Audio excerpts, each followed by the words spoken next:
자, 1월 28일 출근길 체크하는 개장 전 호재기업 코너 진행하도록 하겠습니다. 밤사이 뉴욕 증시, 그다음에 구주 증시까지 빠지면서 오늘 시장의 투자자들의 어떤 걱정이 미리 앞설 것으로 생각이 되는데요. 그동안에 우리나라 시장 선조정을 많이 받았기 때문에 오늘 시초가를 어설프지 않게 시초가를 좀 낮게 잡는다라고 하면 오히려 반등을 줄 수 있으니까 영상 시청하시는 시청자 여러분 너무 걱정하지 마시고요. 장 초반에 주목해야 될 만한 호재 기업 한번 찾아보도록 하겠습니다. 첫 번째 기업 신세계 INC 한번 보도록 하겠습니다. 정확하게 오늘 꽂힌 뉴스라고 보기보다는 최근에 나온 뉴스를 한번 살펴보도록 하겠습니다. 신세계 INC 신세계 그룹 IT 서비스 업체다라고 이제 나와 있고요. 다들 알고 계시겠지만 작년 매출 기준 3분기 매출 비중 IT 서비스 52%, IT 유통 38%, 플랫폼 서비스 10%, 쓱닷컴 주식을 많이 갖고 있었던 기업이고 최근에 많이 좀 넘기고 있죠. 자, 신세계 INC는 매년 2천억에서 4천억 원대의 매출과 100에서 200억 원의 영업이익을 내고 있는 기업이다. 19년 매출은 사상 최대치인 4,560억, 재작년 영업이익은 세 번째로 높은 185억을 기록을 했다라는 내용이고요. 지난해 상반기 적자를 기록했던 쓱페이를 계열사 쓱닷컴에 양도하면서 이익이 개선이 되었다. 양도 차익 546억 원이 발생해 순이익이 일시적으로 급증했다. 이 부분은 일회성 요인이니까 감안을 좀 해야 될 것 같고요. 신세계 INC 그룹 내 매출이 지속적으로 증가할 것으로 전망을 하고 있다라는 내용. 왼쪽에 나와 있는 그래프 신세계 INC의 영업이익 순이익률이 해마다 분기별로 계속 상승하는 것을 좀 볼 수 있고요. 재무 안정성도 양호하다. 2000년 작년 3분기 기준 부채 비율이 33%, 유동 비율 245%를 기록을 했다. 일반적으로 부채 비율이 100% 이하, 유동 비율이 100% 이상이면은 안전한다고 판단한다. 굉장히 양호하다라는 내용이죠. 이런 내용들 참고하면서 신세계 INC 차트 본다라고 하면은 사실 이렇게 작년 재작년 대비해서 오히려 주가가 더 아래에 있는 듯한 느낌을 보여주고 있어서 일단 주가의 어떤 그 높낮이로 봤을 때 리스크는 거의 없어 보이고요.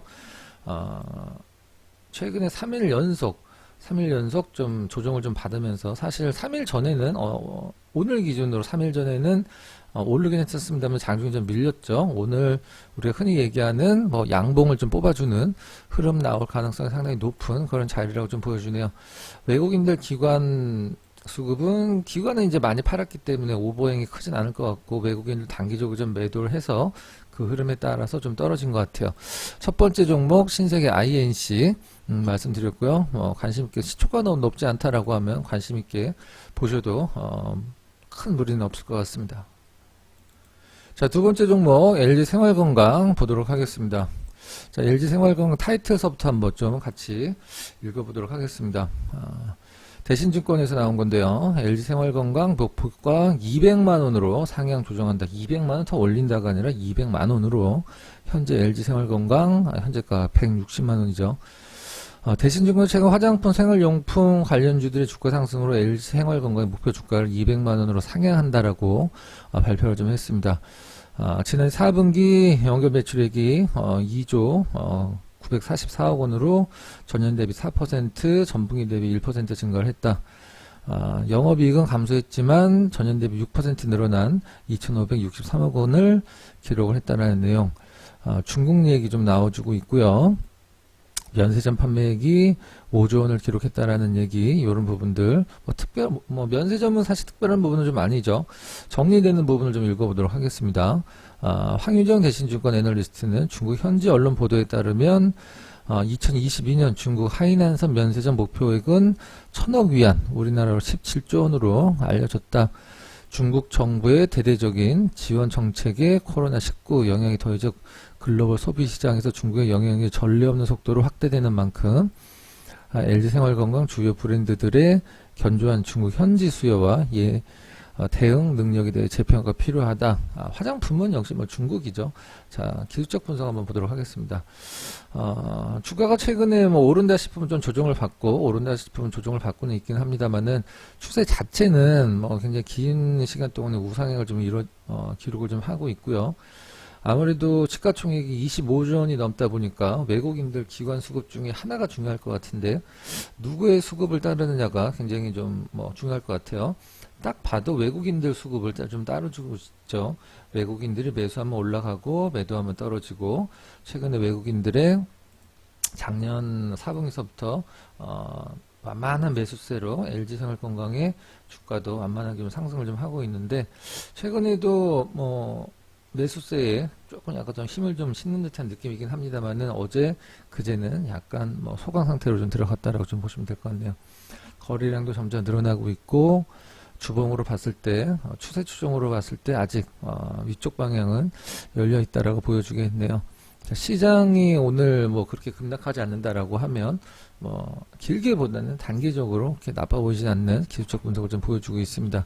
자, LG 생활건강까지 전달해 드렸습니다.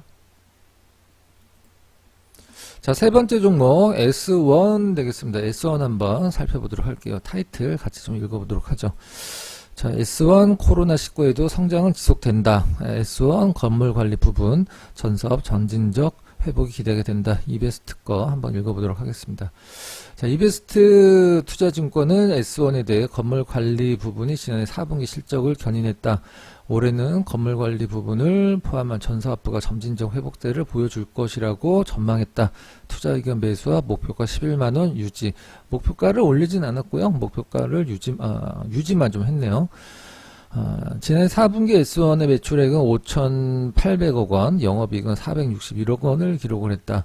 전년 동기 대비 비교하면 매출액은 유사하고 영업이익은 8%가 늘어났다. 영업이익 늘어나는 게 굉장히 좀 중요하죠. 네, 영업이익은 기대치를 약 7%에서 8% 웃도는 호실적이다. S1 치고는 뭐 서프라이즈죠. 건물관리 부분에서 기인한 것이라는 설명이다. 이런 내용들 마지막 정리되는 거 한번 좀 읽어보도록 하겠습니다. 또 그 카카오의 카카오 모빌리티와 함께 무인 주차 솔루션 등을 출시하는 반면 비대면 사업의 저변이 확대되고 있는 만큼 추후 성장성을 기대해 볼 만하다라는 내용. 올해는 비대면 사업 모델 덕이 점진적 회복과 추후 성장성을 기대할 만하다라는 평가가 나왔다. 네. 코로나19가 지속되면 매출 반영이 원활치 않고 건물관리 부분의 공격적 성장률은 제한되고 있다. 가입자 기반으로 매출이 발생하는 사업 모델 특성상 성장 자체는 지속될 수 있다라고 대답했네요. 기술적 분석으로 본다라고 주가는 뭐 사실 굉장히 좀 낮은 코로나 이후에 이 정도 주가 흐름을 보여주는 기업은 사실 많지는 않죠.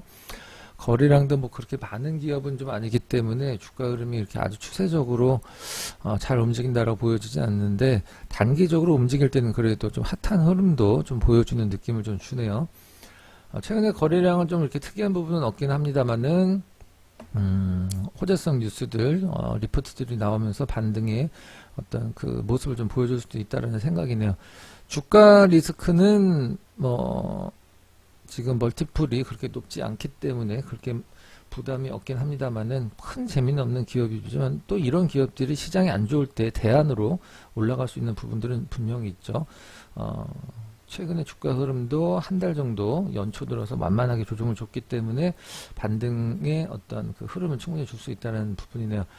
저점 한번 보면 작년 12월 달에 저점에서 외국인들이 수급이 저점이었었는데, 그동안에 외국인들 꾸준한 매수세에도 불구하고 기관 매도세로 주가가 오르질 못했어요. 일단 조단위 기업들은 이제 우리가 흔히 얘기하는 외국인들 기관 둘 중에 어떤 수급을 따르느냐가 중요한데, 길게 봤을 때는 외국인들 수급을 따르는 것으로 좀 보여집니다. 최근에 외국인들 매수세 대비해서 주가가 너무 지지부진했다. 뭐 오를 타이밍이 뭐 오긴 한 것 같습니다.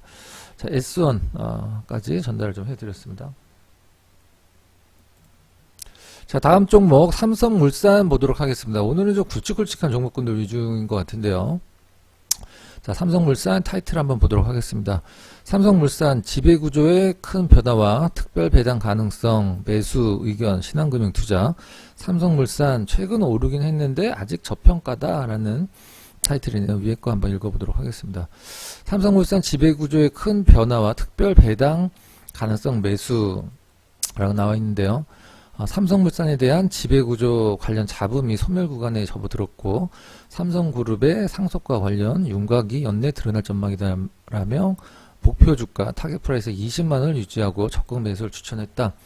아무래도 뭐 삼성바이오로직스가 가장 중요한 기업이긴 하지만 다른 여러 가지 모멘텀도 있다라는 내용 가지고 있는 계열사 지분만 하더라도 지금 시가총액이 넘어가죠. 건설 부분은 플랜트 공정 호조로 매출 증가와 수익성이 전분기 대비 개선됐다라는 내용. 4분기 수준 삼성전자 반도체 관련 약 1조 원과 캡티브 매출이라고 보통 얘기를 하죠. 계열사 매출은 베트남 발전 관련 7,600억 등 약 2조 6천억 원의 실적을 달성을 했다. 원자재 가격 상승으로 매출은 증가했으나 해상운임 증가 등으로 영업이익은 감소하는 변동성을 좀 보였다라는 내용. 삼성물산 컨트롤 타워로서의 역할과 삼성전자의 지배력을 유지하는 데 있어서 그룹 내 가장 중요한 역할을 할 것이라 전망했다. 삼성전자의 특별 배당 수익과 기타 자회사 매각을 통해 배당 가능성도 배제할 수 없다라는 내용 보여줬네요. 자, 일단 뭐 수급은 기관은 매도세, 외국인은 매수세인데 주봉으로 한번 좀 보도록 하겠습니다. 최근 주가는 사실 뭐 최근에 한 2주 정도 떨어지긴 했습니다만 길게 본다라고 했을 때는 한 2017년도 주가 정도 수준으로 좀 보여지고 있고요. 이 기업의 삼성물산의 자본 총계가 지금 현재 27조 원이거든요. 27조 원인데 시가총액이 26조 원이에요. 자산 총계까지, 자산은 뭐 빚까지 같이 더하는 거니까 46조 원 정도 되는 기업인데 지금 현재 시가총액 26조 원입니다. 자, 일단 뭐 좀 러프한 흐름이긴 하지만 뭐 최근에 좀 약간 비싼 주식들도 굉장히 많이 가는 상황이라 자산 대비 저평가, 그 다음에 뭐 지배구조가 개선된 자금이 어떤 리스크 해소 관련돼서 삼성물산에 대해 한번 주목을 해보자라는 내용까지 전달을 해드렸습니다. 네. 자, 5번째 종목 금호석유 보도록 하겠습니다. 최근에 굉장히 핫하게 오르고 있는 종목인데요. 타이틀 보도록 하겠습니다. 뭐 대부분 뭐 알고 계신 부분일 텐데 금호석유 경영권 분쟁 촉발로 주가 모멘텀 기대한다. 삼성증권. 어제는 좀 밑꼬리가 굉장히 좀 길었었는데요. 금호석유에 대해 경영권 분쟁이 촉발되면서 첫 번째 표대결이 될 주주총회까지는 주가 모멘텀이 강하게 이어질 전망이다. 트레이딩 관점에서 투자 의견 매수를 제시했다. 트레이딩 관점이라는 것은 이제 뭐 이 종목에 대해서 매수를 들어갔을 때 물리면은 손절해야 된다는 의견과 똑같은 겁니다. 가치 떨어졌을 때 가치 대비 싸니까 우리가 홀딩을 유지한다. 이런 것들은 좀 자제하자라는 내용이라고 보시면 될 것 같아요. 목표 주가는 기존 21만 원에서 29만 원으로 상향 조정한다. 이 기존 목표가 21만 원 이미 넘었고요. 29만 원으로 상향 조정을 했습니다. 금호석유 박철환 상무는 보유 지분에 대해 박창구 회장 일가와 특수관계가 해소됐다고 공시했다. 박철환 상무는 박창구 회장의 조카로 단일 최대주주다라는 10% 보유 지분 갖고 있는 경영권 분쟁 가능성이 매우 높아진 상황이다. 3분기 말에 금호석유 최대주주 및 특수관계인 지분은 24.8%였으나 박철원 상무의 특수관계 해소로 4.87% 수준으로 감소했다는 내용입니다. 올해와 작년과 올해 사상 최대 이익을 실현하며 평균 20% 자기자본 이익률을 달성될 것으로 기대가 된다. 호실적이 이어지는 가운데 경영권 분쟁 촉발로 배당 확대와 같은 주주 친화 정책 강화 예상이 된다. 차트 보도록 하겠습니다. 물론 뭐 실적도 굉장히 좋긴 합니다만은 최근에 뭐 주가를 올리기 위한 오를 수밖에 없는 가장 좋은 재료 중에 하나인 뭐 경영권 분쟁, 지분 싸움 이런 것들이 좀 나와주고 있는데요. 계단식으로 좀 오르고 있긴 합니다만은 뭐 이 종목을 증권사에서도 트레이딩 관점이라고 얘기를 한 것은 뭐 가치 대비해서 이제 뭐 주가도 많이 올라서 주가가 이제 매력적으로 보이지는 않지만 경영권 분쟁과 관련돼서 시장의 투자자들한테 굉장히 많은 이목이 좀 집중될 것이다라는 부분들을 좀 강조를 했습니다. 최근에 거래량도 좀 늘고 있고 수급 같은 경우는 외국인들은 약간 매수기죠. 기관들은 매도 기조긴 한데 파란색이 이제 기관이고 빨간색이 외국인인데 팔았던 기관은 최근에 매수세로 좀 턴을 하려는 듯한 느낌이고요. 사고 있었던 외국인들은 최근에 매도 쪽으로 턴을 하려는 듯한 느낌입니다. 전반적으로 봤을 때 기관의 수급을 따르는 금호석이라고 좀 보여지는데요. 금호석의 수급의 고점과 저점, 그 다음에 기관들이 매수할 때 오른다라는 점을 참고를 했을 때 기관들이 매수 쪽으로 턴을 한다라는 것은 수급상 윗방향을 좀 열어둔다라는 그런 식으로 좀 판단을 하면 될 것 같아요. 자, 출근길 체크하는 개장전 호재 기업 1월 22일 신세계 INC, LG생활건강, S1, 삼성물산, 금호석유까지 전달해 드렸고요. 자, 구주 미주 시장이 좀 많이 빠졌어요. 너무 걱정들 하지 마시고요. 우리나라 시장이 꼭 구주 미주 시장을 따라가는 것은 아니라는 것을 최근에 많이 확인을 하셨을 테고, 우리나라 시장 최근에 많이 흔들렸고 떨어졌기 때문에 하락에 대한 선반영이라는 어떤 내용으로 오늘 시초가를 좀 약간 낮게 잡는다라고 하면 오히려 오를 가능성도 없진 않습니다. 뚜껑은 열어봐야 되니까 너무 걱정부터 하지 마시고요. 자, 오늘 5개 기업 전달해 드렸고 마지막 영상까지 마저 봐주시기 바랍니다. 자, MBN골드 매니저 박근호 저와 함께 할 수 있는 방법 소개시켜 드리도록 하겠습니다. 자, 화면 하단에 더보기 버튼 클릭하신 다음에 저와 함께하고 계신 회원분들의 생생한 리얼 후기 한 번씩들 시간 나실 때 읽어보시고요. 카카오톡 채널로 들어오신다라고 하면은 장 끝난 후에 4시에 공개방송 함께 하실 수 있습니다. 자, MBN골드 머니팩토리 제 페이지로 들어오시면 가입하기 버튼이 있고요. MBN 매일경제 회원가입 문의는 공식 전화번호 1588-0648로 해주시면 될 것 같습니다. 자, 그럼 오늘 여러분들 하루 매매도 성공 투자 꼭 하시고요. 오늘 시청해주신 여러분께 감사 인사드리도록 하겠습니다. 오늘 영상 마치도록 하겠습니다.